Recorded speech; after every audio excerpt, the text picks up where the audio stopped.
Hey guys, this is a screenshot of the number of cycles that this COVID-19, the R naught, is expected to achieve. We have a greater than 4 R naught.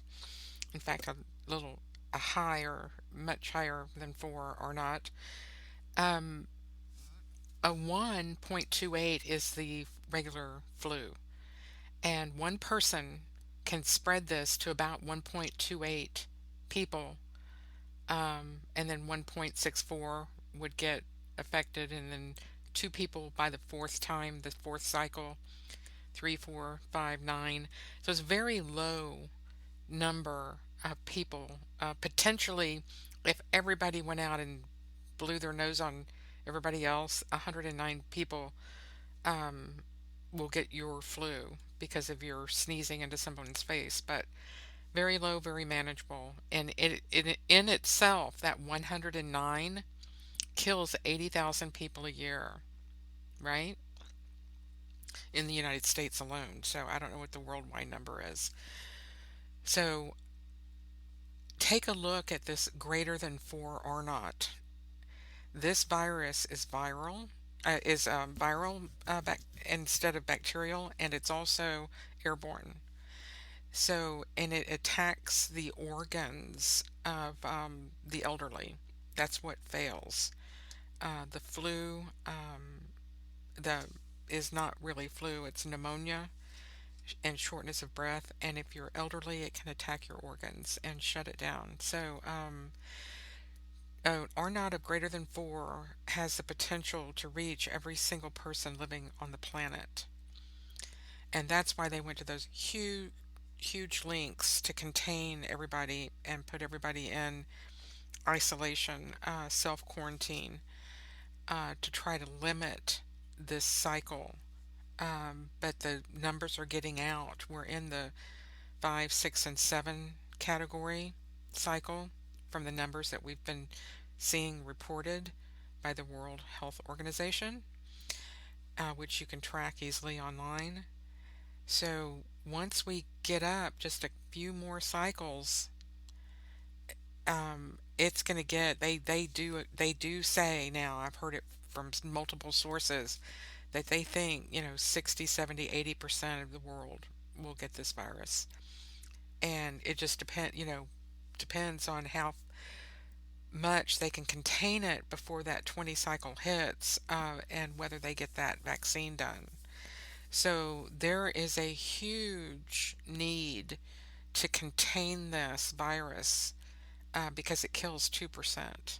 So 2% of everybody is like over 150 million people. So that is why the containment is happening. And that containment of the reduced supply chain, yada yada yada. We're going to take a look at that. Wiped 5 trillion of world value off the world markets in 1 week. So that 5 trillion in market cap wiped out some hedge funds, pension funds. I mean, Berkshire Hathaway alone manages how many, tens of billions of dollars, in the upper near $100 billion. They manage that, and they can't just exit those positions easily. So they're like elephants. So they incurred some massive losses to their portfolio because the value closed outside the monthly value area. We're going to look at that in just a second. So it went from the top of the range to the bottom of the range, and that was one big range. The NQ held inside the range. We're going to take a look at that. But the Fed's cash infusions is going to come a little bit too late. They should have stepped up on Wednesday and soothed the market by saying that they would infuse cash into it. But the reason it's not going to work is it's not going to get butts in the seats. This is the key. Butts in seats. Anytime you have um, commerce where it requires people to attend an event, a sporting event, an airline, a shopping mall, concerts, the Rolling Stones, Major League football. My Mike Campbell Dirty Knobs tour is going to get canceled. You can't have people congregating anymore during this 20 cycle. So until they can get that vaccine out, so for about a year, year and a half, this is going to get knocked out. So can Major League Baseball, can NFL go without a season? They're going to have to, right? Um, so opportunities, technology should bounce first. It's still inside the monthly value area, so we'll be looking at that. But the opportunities are for major cloud center infrastructure to be built and global streaming services. People are going to want to be entertained if they're all at home. So we're going to have home meal delivery and home health care. So skill sets for us, if we're home, we can identify those range levels on multiple time frames and know where the best places to get in and out of these markets are. And I'm going to talk to you about several things real quick about that. This is the chart of, let me get Blackbird off the chart so we can look at this. There we go. Here was the big gap down that may never get filled, but that's the level to watch. 93.61 to see if we can break through that gap line and go up and fill that gap. Um, but I've got these boxes on the chart for a reason. My methodology are these ranges, and so here is a daily chart with weekly ranges, and if I change this to a weekly chart, let me remove that real quick. Maybe change this to a weekly chart, and then I'll add the indicator back on, and we'll take a look at the monthly ranges. So there's the monthly data or the weekly data, and let me put the monthly range.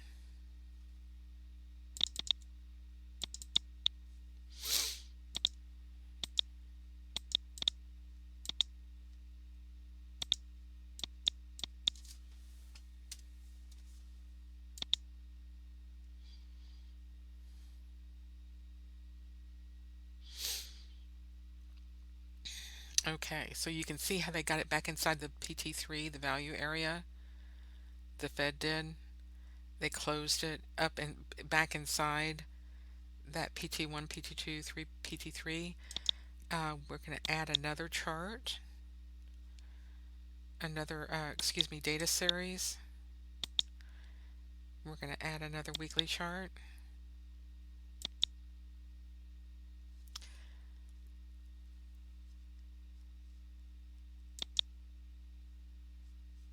And I'm going to put a,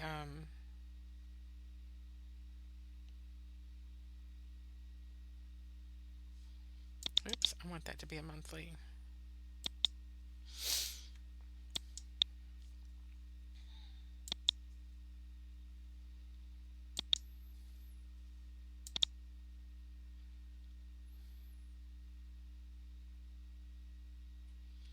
Give this a second to load. Okay, there we go. And now I'm going to put my range indicator on it, the standard 14 period range. So we'll use the Donkian channel. I'm going to apply it to the first panel, and I'm going to use the monthly data. And then I can lower this. So there is your monthly range on a weekly chart. So you can see that you're still above the monthly halfback, and you're inside the monthly bottom of that range of the monthly range on a weekly bar. So it doesn't look as bad on the weekly, monthly data, right? Especially for the NQ. Um, the ES, not so much. Um, the ES closed below.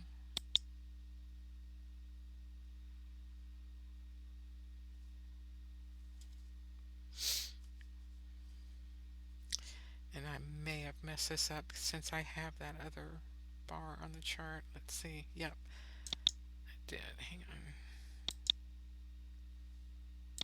Okay, it did change them both. Okay. Um, do you see how it closed outside the PT3 and is sort of sitting on the halfway point, but it did get a much lower close? It's going to have to get back inside that value area. So we've got a gap between where it closed and that value area. So the first thing that's going to get filled is that gap right here.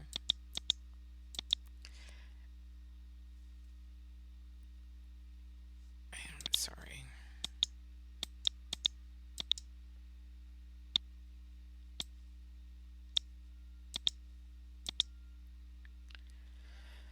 So 3046.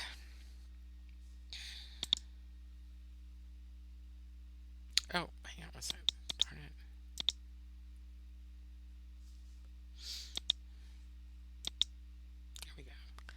3036.75. 3036.75. That is where the market will go if it doesn't gap down, which it could, because I think the ultimate trajectory for this is going to be that lower range value, 2451. And this will probably start moving up a little bit, so it could be a little bit higher than that. But as this comes down, this line may come up to meet it. But currently it's sitting at 2451. So the Fed was keeping this above the halfway point of these outer ranges, this monthly range,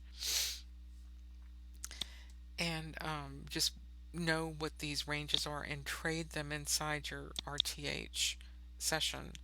Let me put this back on the NQ real quick.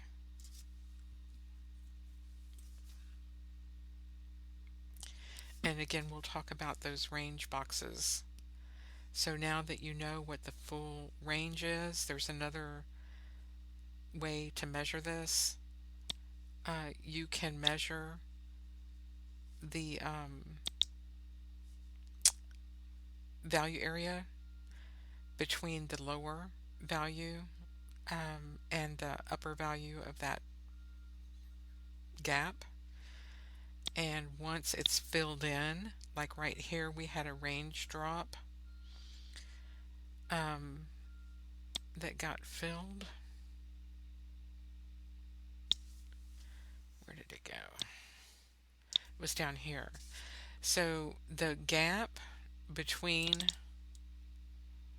this level and this level was filled. Do you see how price went back up inside of it to reach up to it?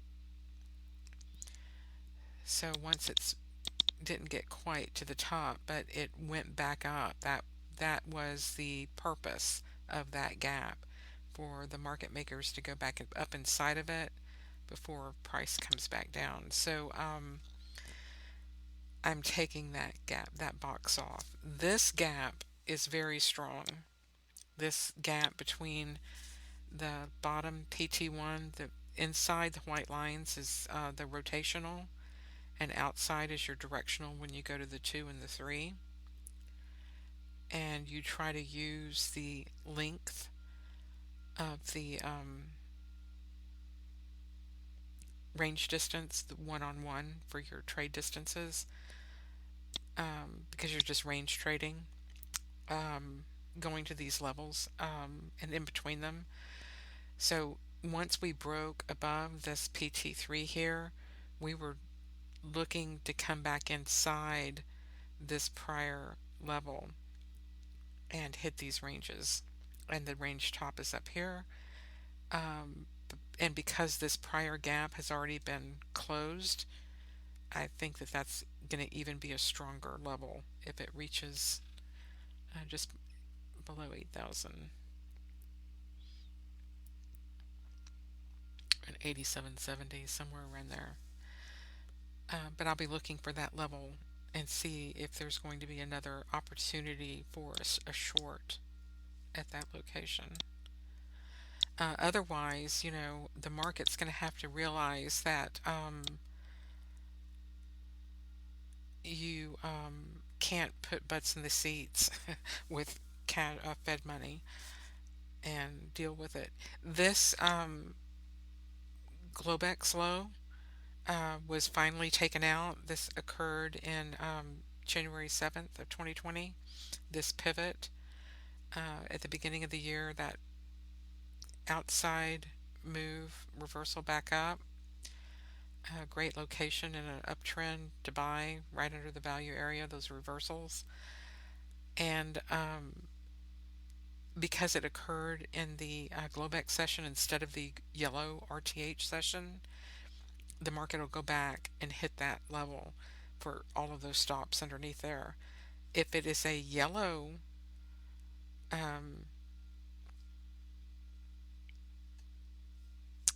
pivot, that's the RTH session. Institutions made those pivots, so they tend to hold. So if the pivot was made in an RTH session, they tend to hold their position.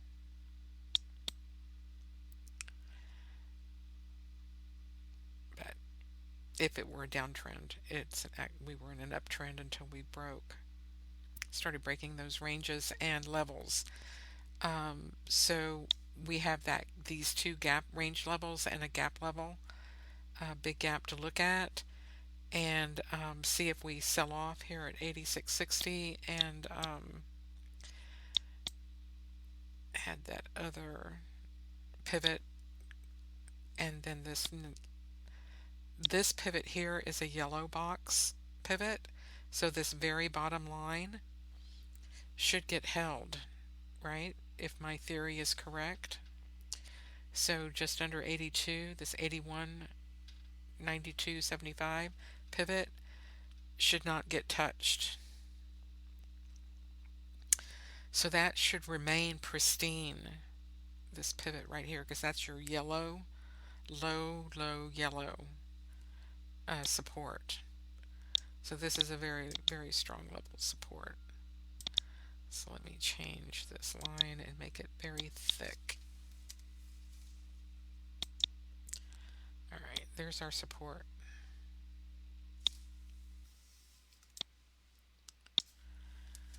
And you can see that we're right on it. Oh, and it did break it.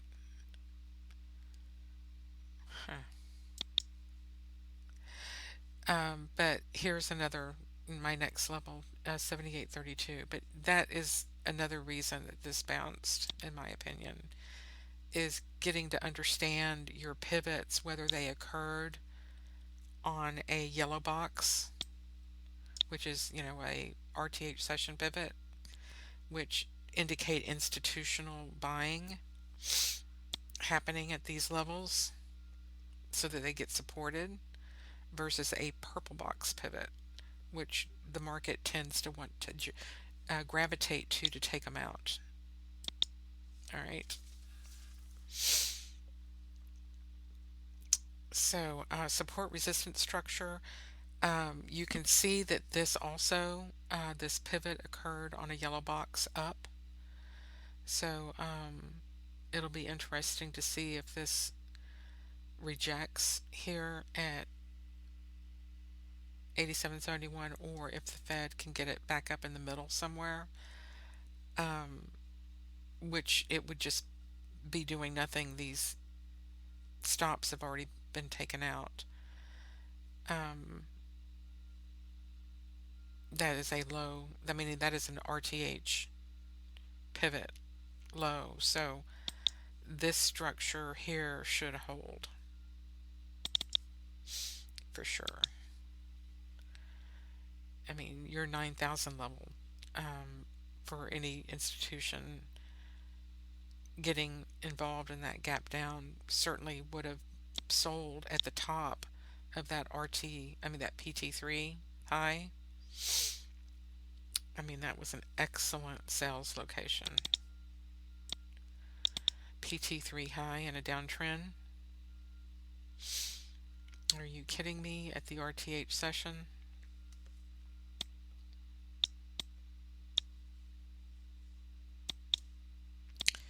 So there's the resistance 2 and resistance 1. So I've got a range resistance and a RTH pivot resistance. And just wait to see how the market responds to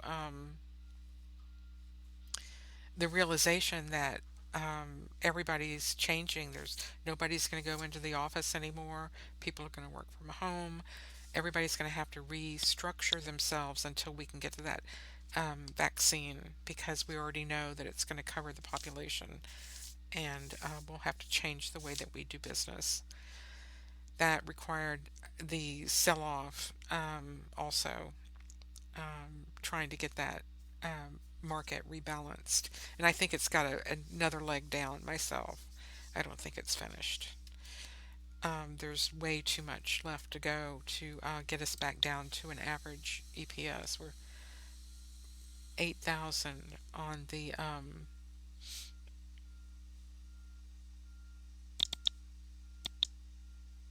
NQ.